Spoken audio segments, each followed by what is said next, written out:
before you know kindness as the deepest thing inside, you must know sorrow as the other deepest thing. I remember when I was ordained last spring by you, this congregation, my longtime good friend Alandria Williams, who was a part of my UU congregation growing up, she said to me, "Don't forget where you came from. Those are the ones who will help you get where you're going." She was referring probably to my mother, who I don't often claim from up here, but she is a Unitarian Universalist minister. She was Alandria's Unitarian Universalist minister when Alandria was coming up in elementary school, and mine too. But let it be known that today I do proclaim that connection. I was reminded of Alandria's phrase when I encountered a t-shirt this past week. The t-shirt was worn by none other than our own congregant, Carrie Angus Ramos. And it was one of those black t-shirts with names listed in white lettering and an and sign in between the names. Have you ever seen this t-shirt? These t-shirts were introduced in 2001 when a Japanese company printed t-shirts that read John and Paul and Ringo and George. And they were tremendously popular while I was in seminary. The people would come to class wearing t-shirts that said Mark and Luke and John and Paul, or Audrey and Maya and Tony and Alice. And when I saw Carrie's shirt, I asked her about the names on her shirt. I could tell they were all women's names, but they were unrecognizable to me. How were they grouped? I could not determine. And she looked down and she said, "Oh, well, that's the name of my mother. And that's her mother. And then that's the woman who adopted her. And then that's her mother." And I was really struck by the fact she was wearing all of those women ancestors. She was wearing them on her shirt. And in many cultures, it is a sacred act to name your ancestors before you speak, before you give a prayer or lead a rite of passage, as a reminder to all who lived and worked so that you could live and give the gifts of your life to the world. And I thought it would be a humanist invocation to do that today. And I'll be honest, I don't see it happen all that much in white culture. Now, often at the top of a sermon, a Christian preacher will often say a quick prayer. "May the words of my mouth and the meditation of my heart be pleasing in your sight, O Lord." Have you heard this? A Christian preacher might say that. But today, as we honor the virtues of humanism, I want to call forth my own ancestors. My great-grandmother, who I knew as Nani, who I just found out yesterday, was named Valeria Rose Coons. She ran a candy shop on the north side of Chicago. She lived simply, she lived long, and enjoyed sweets her whole life. She spoke to children with curiosity and seriousness. I want to invoke my grandmother, Pat, a pretty redhead with a very driven work ethic, who loved her inner city Methodist church, who appreciated birds, especially cardinals, and who married a musician so that even when her life was hard and mundane, raising 5 kids, she could still access romance and music. And I guess I've kind of done the same thing. My grandma Pat died this last year, and I never told you. And my mother Lynn, who envisioned more for her life than her parents were ever able to, who broke molds of all kinds, who sought a bigger, deeper life than the one she had come from. I carry them with me today. I invoke their names as they were humans whose lives continue to make meaning in the lives of those who followed, including mine. If you want to learn about humanism, you might want to read the Humanist Manifesto, a document created in the early 30s, written by Unitarians, many philosophers, many of them Unitarians, signed by many Unitarian ministers of the time.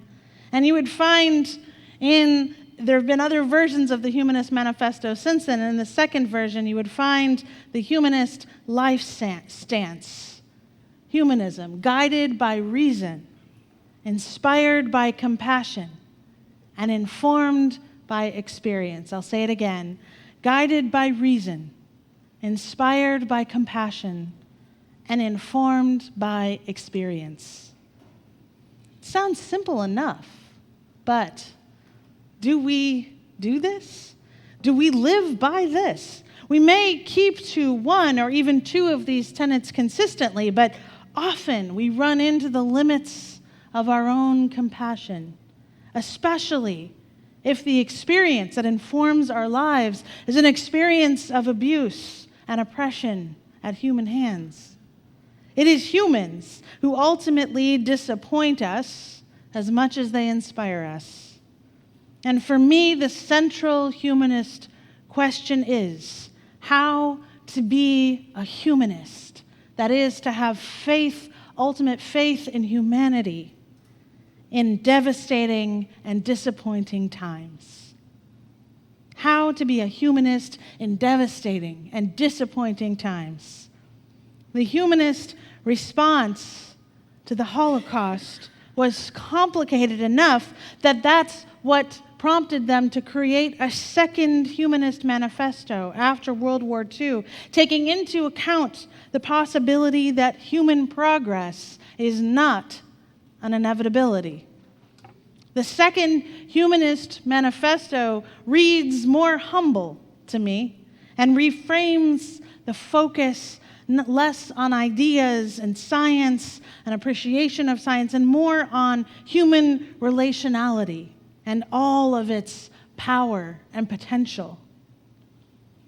And the poet reminds us, before you know what kindness really is, you must lose things.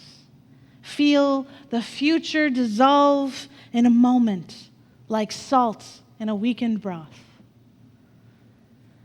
On this Black History Month, I am particularly inspired by Black humanists who have influenced humanism and are influencing humanist philosophy and expression even more today than possibly ever before.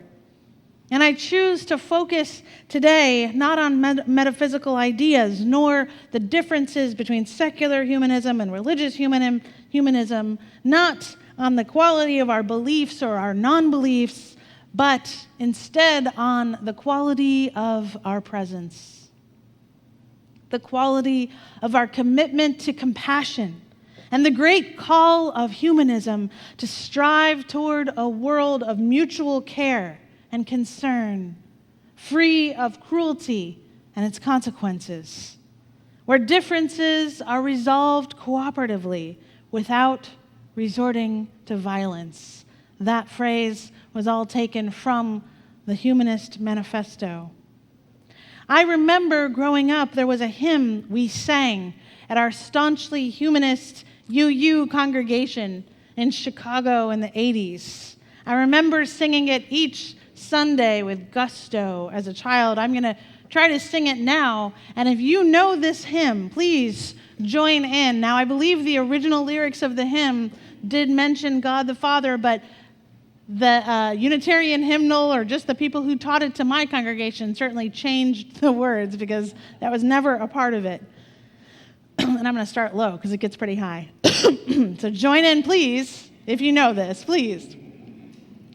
Let peace begin with me. Let this be the moment now. With every step I take, let this be my solemn vow, to take each moment and live each moment in peace eternally.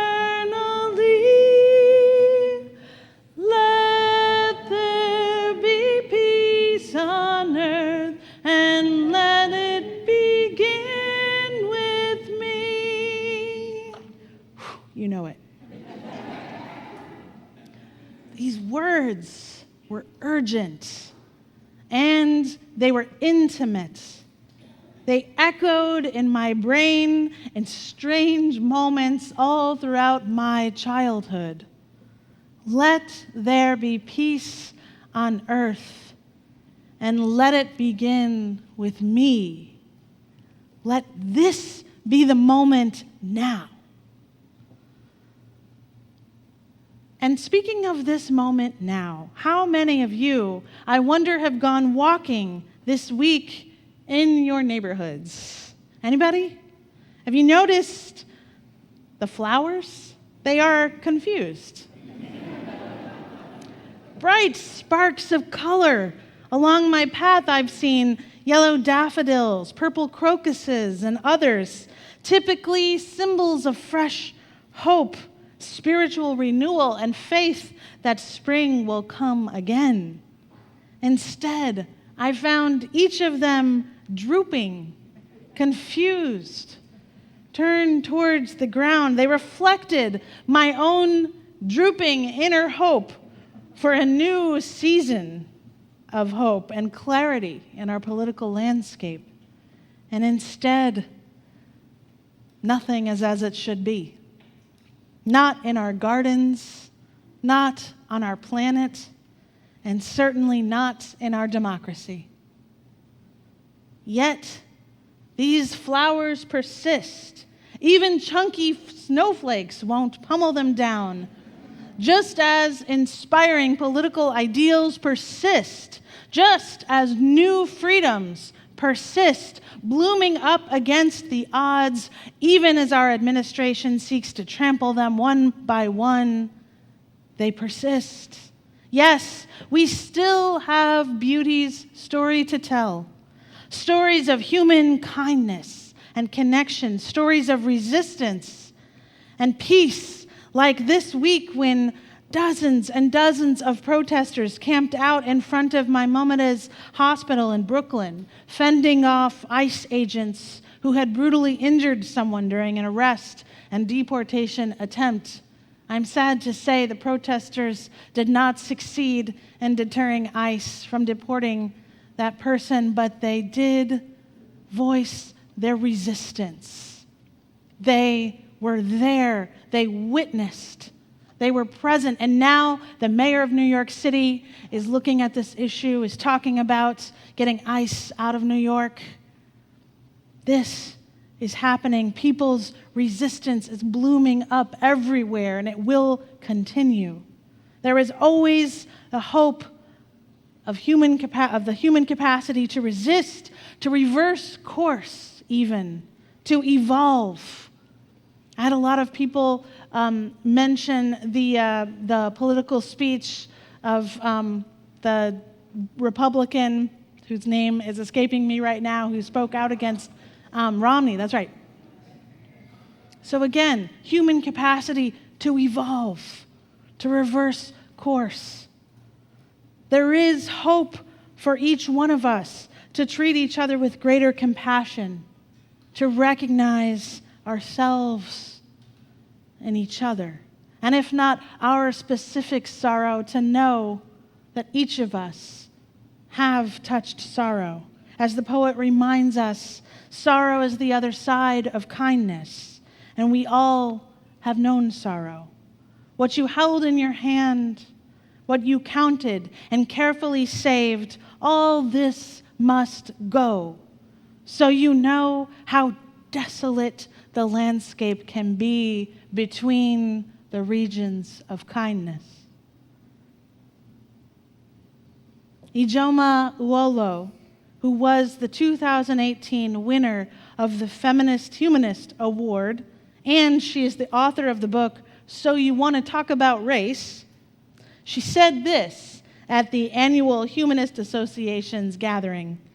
She said, "The great evils in our society may be enabled by religion, but they are not created by religion, and they are not cured by the absence of religion.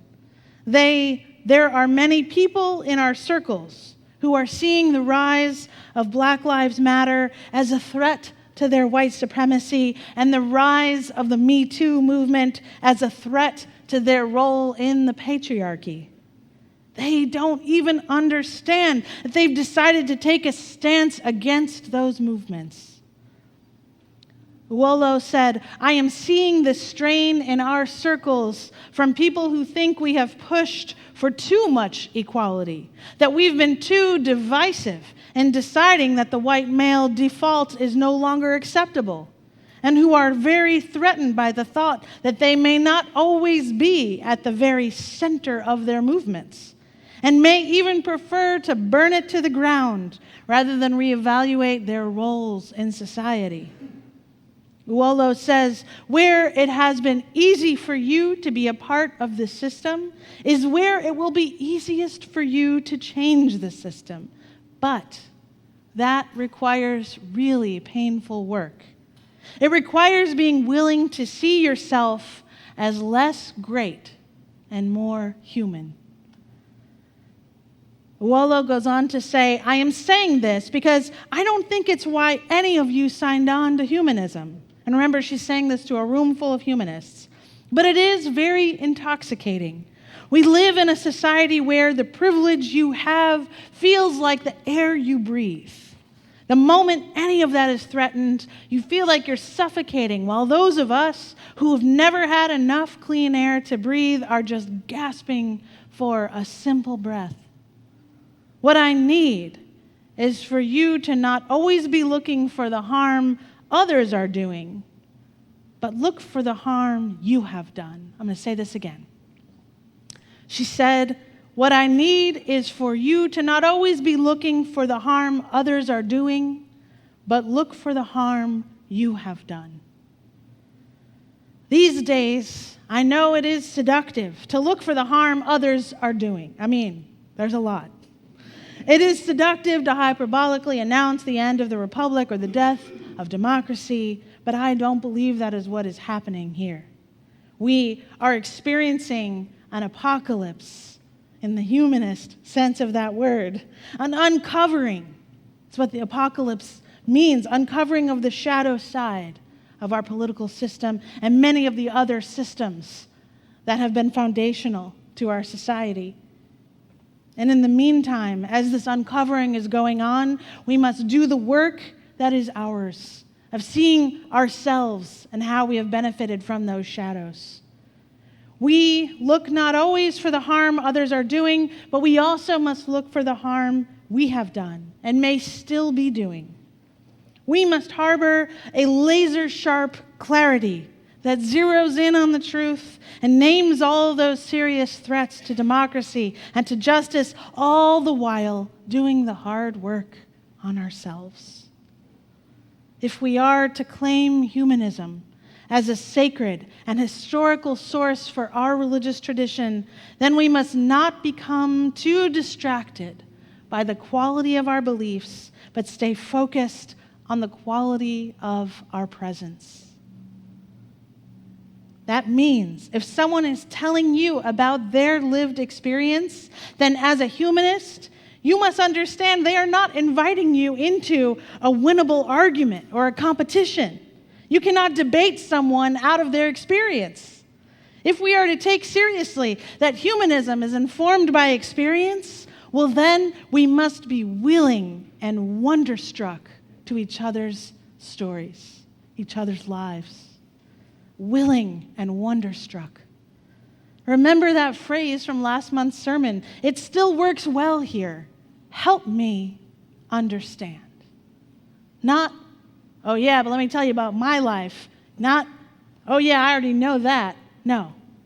Help me understand. Now we know humanism is also guided by reason. After seeing a particularly interesting application to study astrophysics at Cornell University, renowned scientist Carl Sagan invited a 17-year-old kid from the Bronx to come and spend the day with him in Ithaca after he saw his application. Well, that 17-year-old was Neil deGrasse Tyson, who grew up to recount that day as a pivotal moment, not just in his career in science, but in his life as a human being. Neil deGrasse Tyson wrote, I already knew I wanted to become a scientist, but that afternoon, I learned from Carl the kind of person I wanted to become. He reached out to me and to countless others, inspiring so many of us to study, to teach, and to do science. Science is a cooperative enterprise. That's what I learned from Carl Sagan. Science is a cooperative enterprise spanning the generations.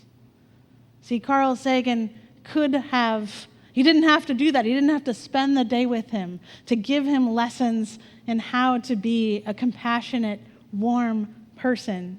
But that was the greatest gift he gave to Neil deGrasse Tyson. And we know religious tradition is taught through ancestry. But now we hear from Neil deGrasse Tyson what we hear that science is too. That science is cross-cultural and intergenerational.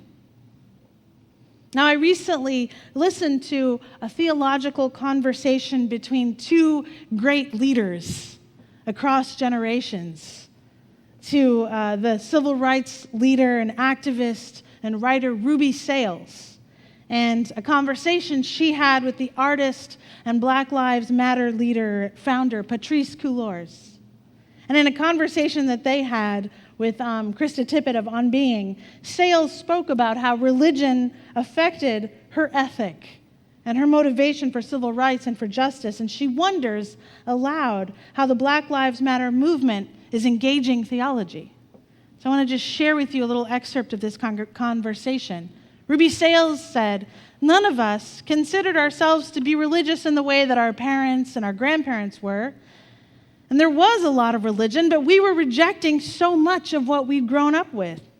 We didn't think that it defined us anymore in the civil rights movement. We only realized later that even though that may have been true, we were steeped in that religious tradition, in that hope, in the sense of love, in the songs, in the community. We had our armor on," she said. "And then we became involved in policy, and we sent our children out into the empire without their armor on." And when she's talking about her children, I think she's referencing Patrisse Cullors and the Black Lives Matter movement leaders, the younger generation. And she said, "I'd love to know how you hear about this and how you think about the role of religion in your justice work." And Patrisse Cullors said, "I love that you said that. I think that we do think about it differently. I mean, to be honest with you, so many of us in the Black Lives Matter movement have either been pushed out of the church because many of us are queer and out, and for many of us, the church has become patriarchal for us women. And so that's not necessarily where we found our solace." Cullors said, "I think we had to contend with that during this movement. How do we relate to the Black church? How do we understand ourselves in relationship to the Black church inside of this Black Lives Matter movement?" But Patrisse Cullors says, "That has not stopped us from being deeply spiritual in this work. I think for us, that looks like healing justice. The role of healing justice, which is a term that was created probably 7 or 8 years ago, was really looking at how, as organizers, and also people who are marginalized, people that are impacted by racism and by patriarchy, who are impacted by white supremacy, how do we show up to the work as our whole selves? How do we be in it as our best selves," Cullors says. "And how do we look at the work of healing?" She says, "I believe that this work of Black Lives Matter is actually healing work. It's not just about policy. It's why I think some people get so confused by us. They're like, where's the policy? And I'm like, you can't policy your racism away. We no longer have Jim Crow laws, but we still have Jim Crow hate." That's from the co-founder of the Black Lives Matter movement, Patrisse Cullors. Now, if we are to claim humanism as a sacred source of our Unitarian universalism, then we must do this work that Cullors talks about of healing justice. Justice that is grounded in care and compassion for each other. and ourselves. When I'm talking about kindness, I'm also talking about kindness towards yourself amidst it all. We must also interrogate the harm we are doing, even as we take our sense of justice out into the movements. That's healing justice. I'm pretty ambitious. My dream in this community is to have it all. That we are looking within, we are deepening our insight, we are focusing on the quality of our presence, always. How our actions and our words and what we type on the internet impacts others. Out in the larger community, we are able to be justice healers. We become known not only for our ability to show up to the movement, to do the work of activism and resistance, to be those blooms shooting up in the spring, but also to take the love that we encounter in this sanctuary right here and to bring it out into the world. Even in the face of people who are shouting you down, even in the face of ICE agents with guns, even in the face of family members who don't seem to listen to reason, the quality of your presence can create healing justice in the world if you can connect with the compassion that our humanism calls us to connect with our own sorrow, to always speak, type, and act with kindness at the center of our work for peace, for human rights.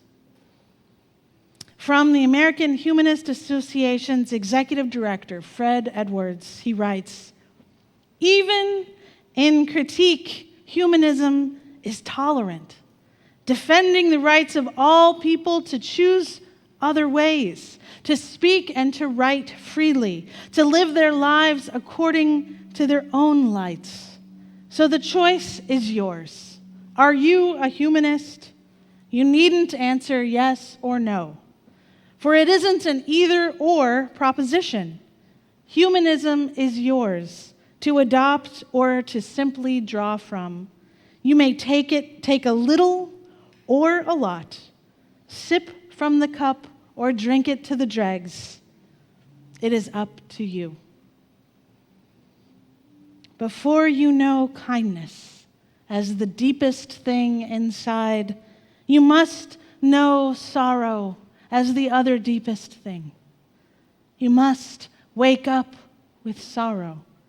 You must speak to it till your voice catches the thread of all sorrows and you see the size of the cloth. Then it is only kindness that makes sense anymore.